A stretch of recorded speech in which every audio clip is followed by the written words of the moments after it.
Hi guys! Another day, another vlog for Team Rubio. Ayan, magbo-walking kami ngayon. Ilalabas ko yung dalawang batibot. Punta kami sa park and then nagpe-playground sila. Tignan natin kung gaano sila tatagal. Ayan na nga, nakawala na sila. Grabe guys, yung mga ganitong lugar lang, no? Yung tahimik, malamig. As in, nakakawala ng stress. Makikita mo yung mga anak mo, titigil sa pag-aaway. Nagkakaroon ka ng peace of mind. Siyempre, may moment din ako, no? Ang lamig kaya. Tapos may taga-picture pa ako, di ba? Medyo tumagal din kami dito. Pinababayaan ko muna silang maglaro kasi sa 24 hours, mga 5 minutes lang yan naglalaro. Most of the time, magkaaway sila. Grabe, parang Tom and Jerry.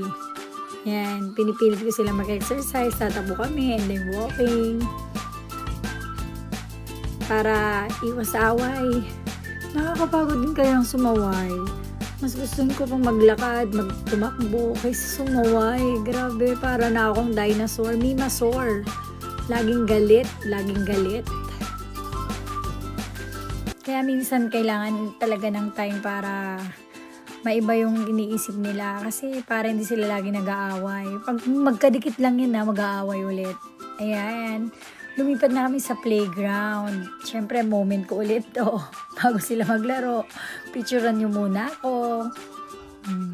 Muni-muni muna para mamaya biglang dinosaur ulit. Kasi galit-galit na naman tayo mga kids. Alam niyo yan mga mommy.